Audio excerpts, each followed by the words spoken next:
Raised in the countryside by her grandfather, who taught her everything about mechanics after she lost her mother at a young age, Margarita decided to seek new horizons and moved to the city.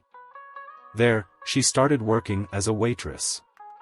It wasn't her dream job, but it was there that she met Jorge, a regular customer who always ordered coffee and sandwiches.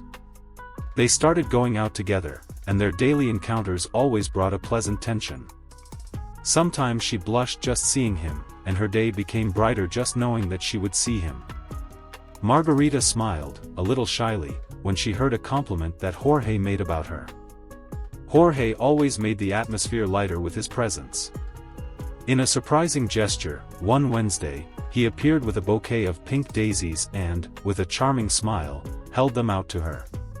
"Daisies for my Margarita. You are as beautiful as these flowers. And I was thinking, would you like to go to an art exhibition with my friend? I have 2 exclusive tickets." Margarita's heart skipped a beat. "I'd love to," she replied, delighted. From that moment on, they began dating.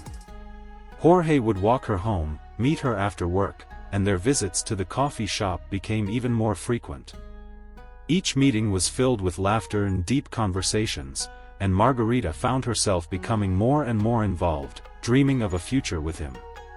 But life had surprises in store. A few months later, Margarita discovered that she was pregnant with twins. With a heavy heart and a mixture of joy and fear, she decided to tell Jorge that very night. "Jorge, I'm pregnant, with twins," she revealed, her eyes full of expectation.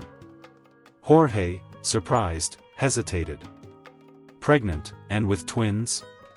I don't know what to say." Margarita looked at him, worried. "There are children, Jorge," she said, with a gleam of hope in her eyes. "We need to get married before people start talking." But Jorge seemed distant, lost in his own thoughts. "It's too early, Margarita. I need to think." Since then, Jorge has become a shadow of the man Margarita knew. His visits to the coffee shop have become rare, his calls and messages have gone unanswered. Margarita feels abandoned and confused. Until one day, a friend brings her some disturbing news. Since then, Jorge had become a shadow of the man Margarita knew. His visits to the coffee shop became rare, his calls and messages went unanswered. Margarita felt abandoned and confused. Until one day, a friend brought her some disturbing news. "Margarita, I'm so sorry, but I saw Jorge in a restaurant, holding hands with another woman. They were laughing together." "It can't be," Margarita whispered in disbelief. "Jorge wouldn't do that to me." But the doubt was there. Determined to find out the truth, Margarita decided to follow him. And there he was, leaving an elegant building, holding hands with a strange and very sophisticated woman. Full of emotion, Margarita confronted Jorge immediately. "How could you betray me, Jorge? I'm pregnant, with 2 babies in my womb." Scared, Jorge tried to calm her down. "Margarita, I can explain. This is Olivia. My parents decided that I should fulfill a family agreement with her. It's complicated." Margarita was shocked. "What about our children, Jorge? What are you going to do about them?" He looked away. "I don't know, maybe it's better to sort this out. I'm not your husband, so stop being so dramatic. You could take some medicine and get rid of these babies." Before Margarita could answer, the tall, blonde woman approached and interrupted. "Jorge, who is this? What does she want?" Margarita's eyes filled with tears. Without another word, she left as quickly as possible, realizing that Jorge was not the man she thought he was.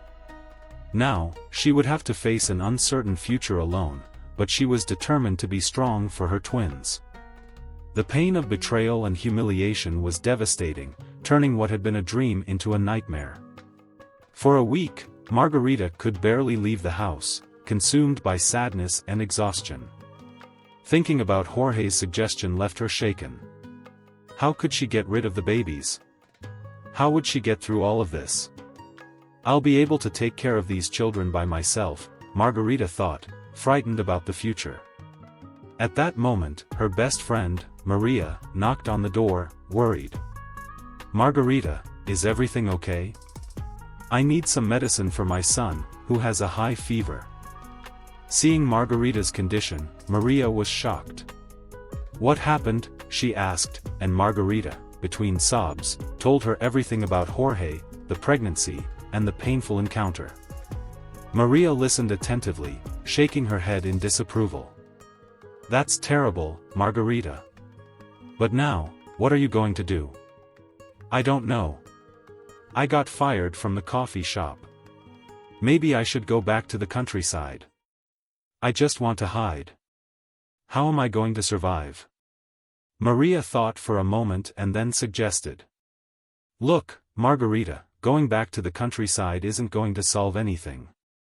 You know everything about cars that your grandfather taught you, right? The mechanic in town is hiring, and it would be great to have you there. And you don't have to tell her about the pregnancy now, much less that they're twins. Margarita wiped her tears, looking at Maria with surprise and gratitude. Do you really think I can do that? I've always fixed my friends' cars. Of course I can. Maria replied. Come with me tomorrow, I'll talk to Johanna, the owner. She's demanding, but I'm sure you'll impress her. The next day, Margarita, full of hope, went with Maria to the garage. Joanna, at first, doubted Margarita's abilities, but she was soon impressed. Margarita knew everything about cars, knew how to handle any model and proved to be an excellent professional. You're incredible, Margarita, said Joanna, finally convinced. Welcome to the team. Margarita felt renewed with her new job. Talking to customers and solving mechanical problems helped distract her from her pain, bringing new hope for the future. Maria was always by her side, offering emotional support and helping with the preparations for the baby. You're strong, Margarita. You're going to be an incredible mother. Margarita smiled, caressing her belly. I'll do it, my friend. My children will be proud of me. Thus, Margarita began a new chapter in her life, facing challenges with determination and finding strength in the support and friendship of the people around her. One day, Margarita was tasked with delivering a repaired car to a customer who lived far away. Although Joanna was demanding, the company offered a pleasant work environment, and she enjoyed the camaraderie with colleagues like Maria. I think this car is ready, Margarita, Maria said, as Margarita made the final adjustments. Yes, it's perfect now. I'm going to deliver it to the customer. He lives a little far away, but it will be a good trip to test the car. Wiping her hands with a cloth, Margarita set off on the road, enjoying the feeling of freedom. However, when she was almost at her destination, she noticed the sky darken with threatening clouds. Suddenly, she saw a man lying on the side of the road, amidst the dust and uneven terrain. Margarita stopped the car abruptly and ran to the fallen man. Are you okay? What happened? She asked, worried. The man, panting and confused, whispered. Help, please. Without thinking twice, she helped him into the car, with difficulty getting him into the passenger seat. Then she sped off towards the nearest hospital. During the journey, she tried to talk to him to keep him conscious. What's your name? What happened? Daniel. I was in the woods, she managed to mumble weakly. When she arrived at the hospital, Margarita quickly explained the situation to the doctors and left Daniel in their care. I hope you recover, Daniel, she said, before running back to the car. In a hurry, Margarita went to the client's house to deliver the car. Then she took a taxi and went back to work, but when she arrived she found Joanna, clearly impatient. Where were you, Margarita? Weren't you supposed to deliver the car now?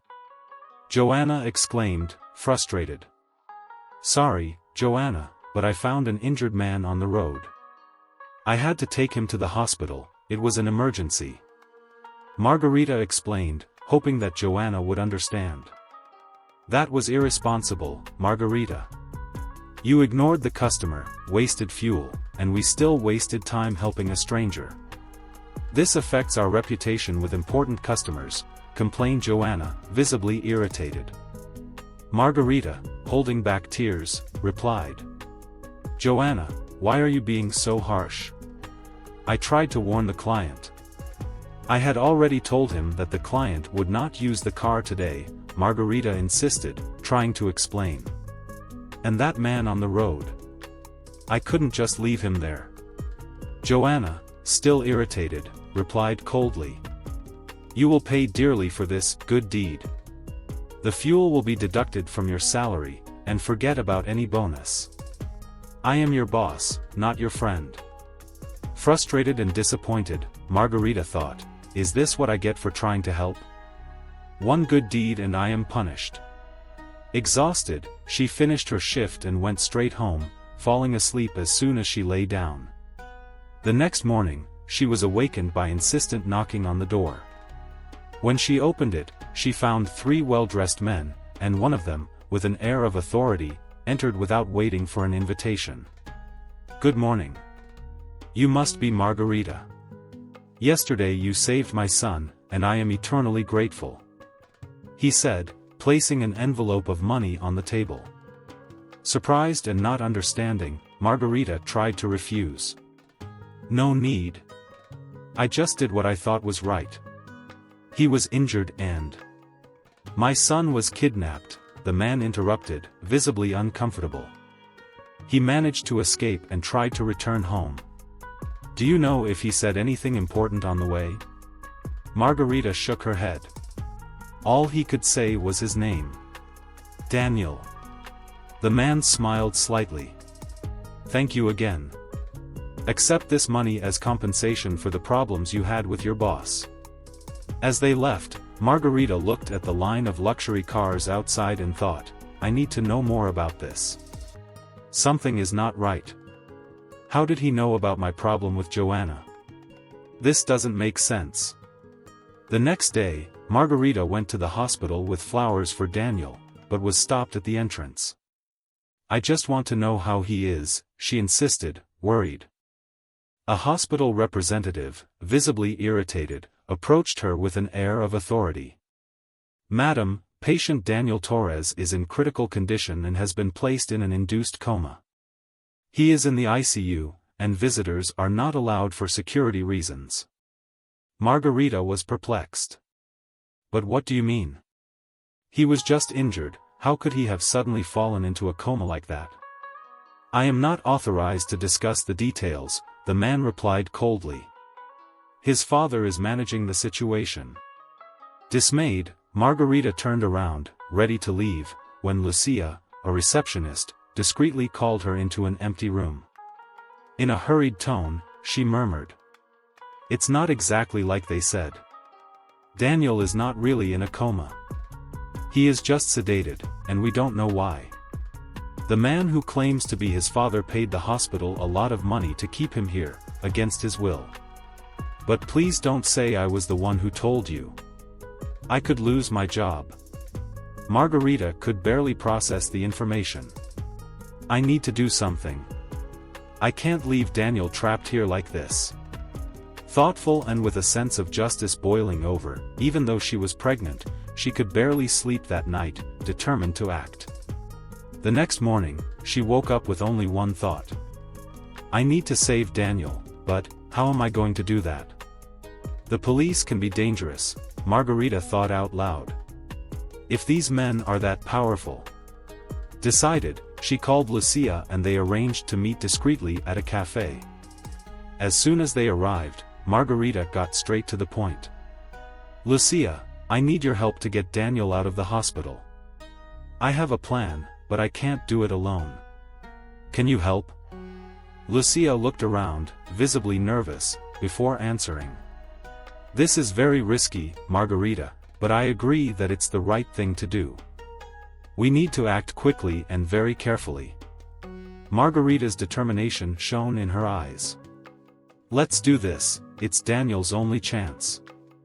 I know it's hard for you too, Lucia, but it's now or never. With a trembling voice, Lucia asked. And what will we do with him later? I'm afraid of reprisals. Margarita smiled, understanding. For now, he can stay at my house. We have no other option, Lucia. I'm desperate.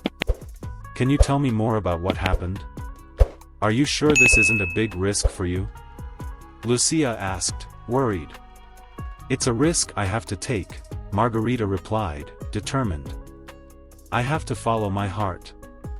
I don't know how to explain it, but I can't leave him here. We're going to get him out of here, no matter what. In the days that followed, all Margarita could think about was Daniel. The idea of rescuing him made her anxious and fearful. What if something goes wrong? What if he doesn't wake up? What will I do?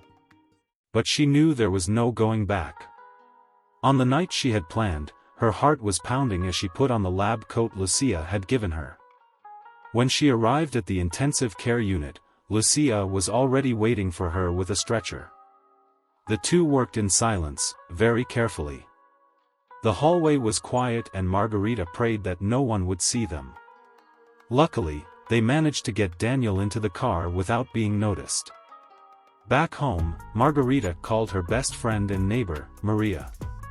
Maria, please, I need your help. It's urgent, she asked, distressed.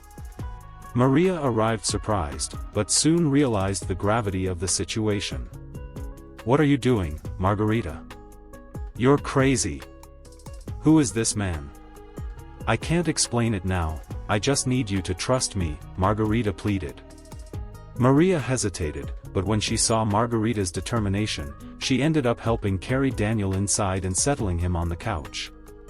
I trust you, Maria said, determined to help. Margarita, please don't involve me in this anymore. I have a family to take care of, Maria said, worried.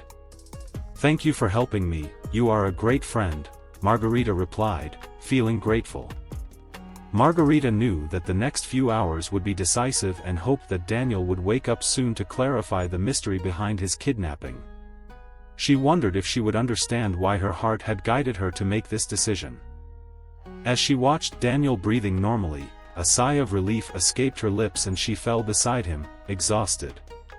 Tears of worry streamed down her face as she thought, God, what dangerous situation have I gotten myself into? This is too risky.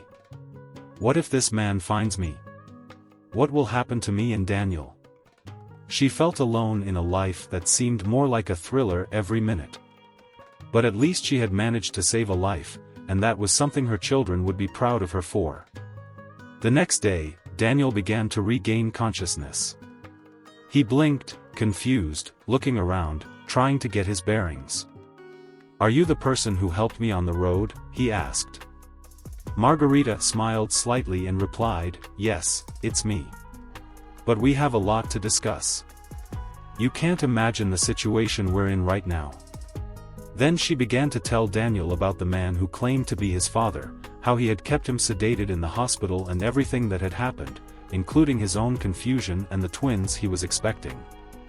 Daniel listened intently, absorbing every word Margarita said. When she finished, he began to share his own story. He is not my father.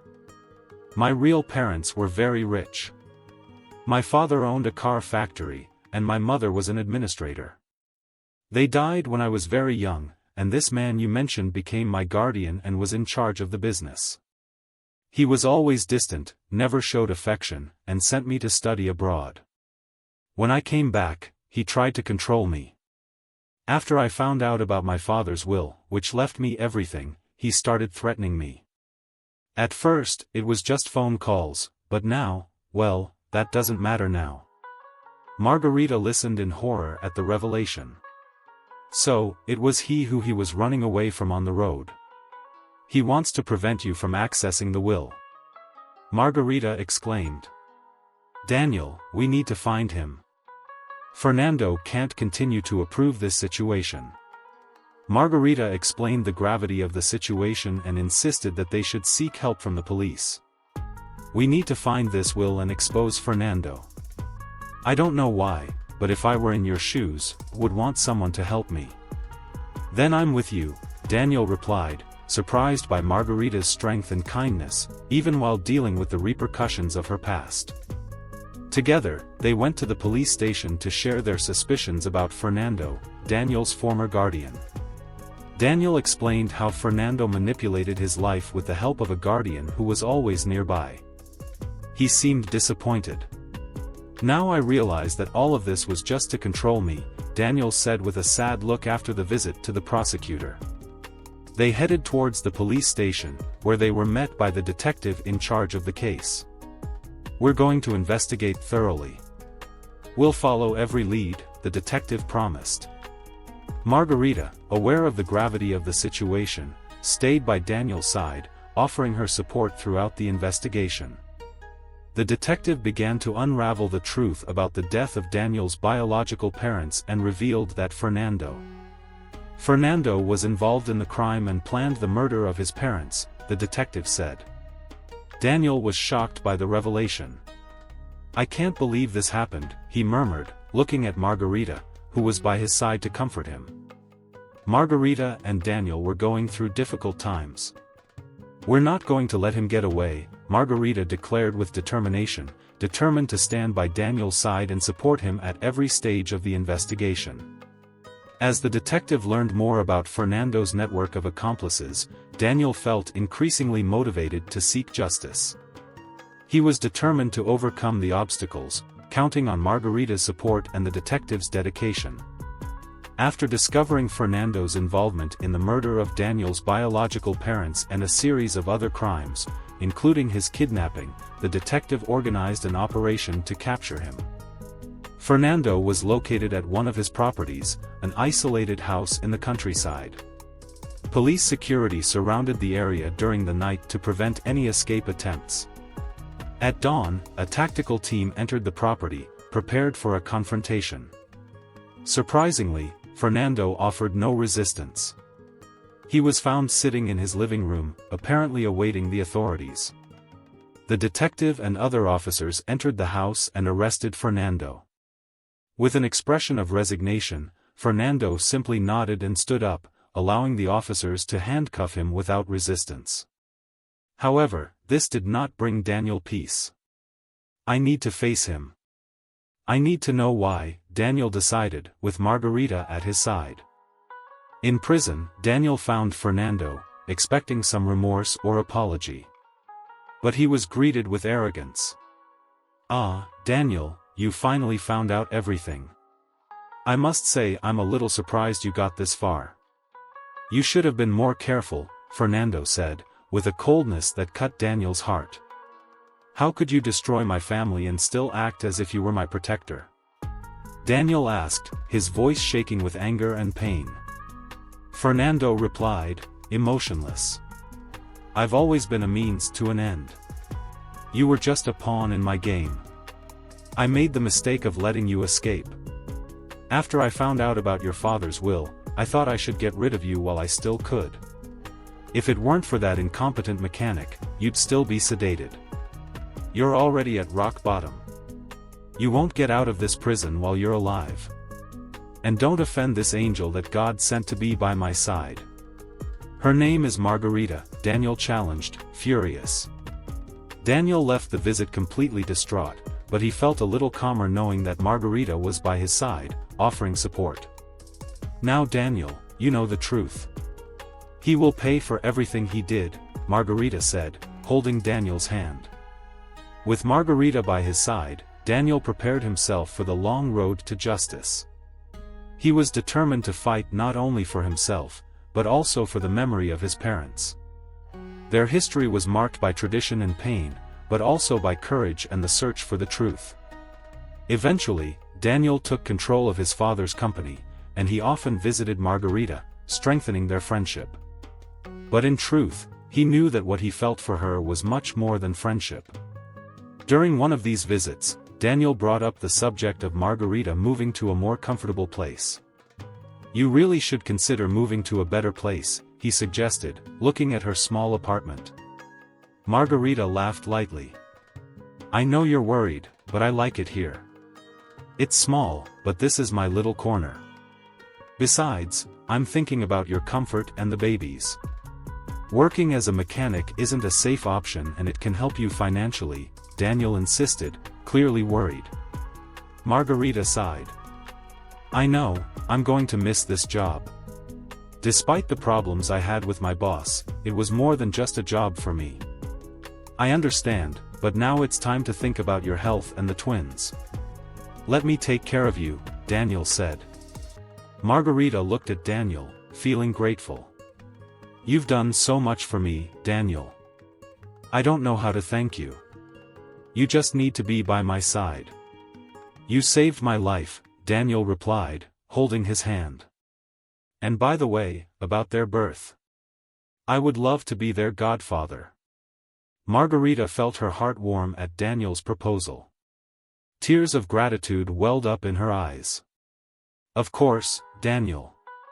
It would be an honor, she replied, her voice broken. Internally, Margarita also felt touched by Daniel. There was something about him that attracted her irresistibly, but she always. I tried to control myself. I can't let myself get carried away. Daniel is so kind and caring, but he deserves someone better than me. One afternoon, after a prenatal appointment, Margarita ran into Lucia, the hospital receptionist. They decided to go for a coffee to catch up. You look so beautiful pregnant. Lucia complimented her. Tell me everything. How is your life now? Margarita smiled. Oh, Lucia, I'm going through so much. I'm glad I was able to help Daniel. I feel like he's on the right path. And you? How are you with Daniel? Lucia asked curiously. He's doing great, taking over the family business, and we've become very close, Margarita confessed, a little unsure. That's wonderful. You deserve to be happy, Lucia said, encouraging her. And when the twins arrive, any man who truly loves you will love your babies. Margarita nodded, feeling a little more hopeful about the possibility of something more with Daniel. Thank you, Lucia. Sometimes I feel so alone in all this. It's good to have someone to talk to. I'll always be here for you, Lucia replied. And remember, let things happen naturally. I have no doubt that this man loves you. Look at everything you've risked and done for him. You're a true heroine. With these words, Margarita felt stronger and ready to face whatever came her way. Her friendship with Lucia deepened, becoming a true soul connection. A while after this meeting, Margarita's water broke, and it seemed like it was time for the twins to come into the world. She immediately called Lucia for help. Lucia, I'm in labor. Margarita said, trying to stay calm. Don't worry, Margarita. I'll organize everything and guide you, Lucia replied, keeping her voice calm. Then she quickly called Daniel. Daniel, wake up. Margarita is in labor. We need to go now. I'm on my way. Daniel replied, his voice urgent. Where is she? A few minutes later, Daniel, Lucia, and the ambulance arrived at Margarita's apartment. She felt relieved and supported when she saw them. Later, at the hospital, Daniel and Lucia waited anxiously in the hallway. Lucia, she's going to be okay, right? It's taking a long time, Daniel asked, worried. Relax, Daniel. It's normal for it to take a while. She's okay, Lucia tried to reassure him. You're in love with her, aren't you? Lucia asked, noticing Daniel's blush. I love her more than anything, but I don't know how to act, he replied, a little unsure. Then love her and take care of her. Women need to hear this, Lucia advised with a smile. At that moment, a nurse appeared with good news. Congratulations, Daddy. Margarita has given birth to 2 healthy babies. She is tired, but they are both doing well. Daniel felt a wave of joy and relief. Even though he was not the biological father, the happiness he felt was indescribable. In the delivery room, Margarita was exhausted but radiant, holding a baby in each arm. She had decided on their names, Raphael and Juan. Lucia walked softly into the room. "Congratulations, Margarita. How are you?" he asked, approaching her friend and the babies. Margarita smiled, looking at her children. "I'm fine, tired, but happy. Look, Lucia, my perfect children." A few days later, as Daniel drove his elegant car to the hospital, his thoughts were completely focused on Margarita and the twins. "Today, our lives will change forever," he murmured, feeling a mixture of nervousness and excitement. In the back seat, colorful balloons floated, ready to celebrate the new life he wanted to bring to Margarita. When he arrived at the hospital, Daniel waited anxiously in the lobby, rehearsing his words. "Margarita, you are the light of my life," he whispered, holding an elegant box with a ring. With each step, his heart raced as he imagined the moment she would appear. When he finally saw Margarita, he felt a surge of love and certainty. He knew he wanted to spend the rest of his life with her. Lucia, observing the expression on Daniel's face, realized that it was a special moment. He truly loved Margarita. As she helped Margarita, Lucia smiled, anticipating her friend's reaction upon seeing Daniel waiting for her with so much love and care. When Margarita saw him, her heart raced, feeling the intensity of that moment. "I don't understand, Lucia. What's going on?" I asked, confused by the pomp of the situation. Lucia smiled and answered. "You'll see, Margarita. Daniel has a surprise for you." Margarita felt a mixture of curiosity and excitement as she approached him. As soon as she got close, Daniel took her hands and looked into her eyes. "Margarita, I want you to be my wife and for Raphael and Juan to be my children. Will you marry me?" Daniel's words sounded like a sweet melody to Margarita. She couldn't hold back her tears as she answered. "I do. I love you so much." That moment was magical, with applause and celebration filling the hospital. After making their union official, they began to live together, caring for the boys as a complete family. Amidst laughter and shared moments, Daniel and Margarita decided not to tell the twins about Jorge, their biological father. For Daniel, that didn't matter. He loved Raphael and Juan as if they were his own children. "They're my boys, no matter what their DNA says," he would say, and Margarita would nod with a loving smile. This decision was not without moments of doubt. Sometimes, during quiet nights, Margarita wondered if they were doing the right thing. When the twins grew up, she and Daniel would have to explain the situation. "Don't worry," Daniel would always reassure her. "When the time comes, we will tell them everything with love and honesty. What they need now is a family that loves and protects them." He held her hands tightly, and the twins, in turn, could not be happier. To them, Daniel was the best father in the world, always there for soccer games, school performances, and on nights when nightmares kept them awake. Daniel was a hero, someone who made them feel safe and loved. Margarita watched the interaction between Daniel and the children with a heart full of gratitude. She knew that life could have taken a very different path if Daniel had not come along. Each child and each hug shared between them was a reminder of the love that their union brought. Daniel once took Margarita and the children to an art exhibition. During one of these visits, Margarita ran into Jorge, her ex-boyfriend who had abandoned her during her pregnancy. He now worked as a receptionist at the exhibition and introduced himself as a visual artist. Margarita faced Jorge, trying to hide her surprise and inner turmoil. With a forced smile, she tried to remain calm. "Good afternoon. We have tickets for the Diego Rivera exhibition. Can I help you?" Jorge said, visibly shocked, as he tried to concentrate. He could hardly believe that he was standing in front of the same Margarita he had met years ago.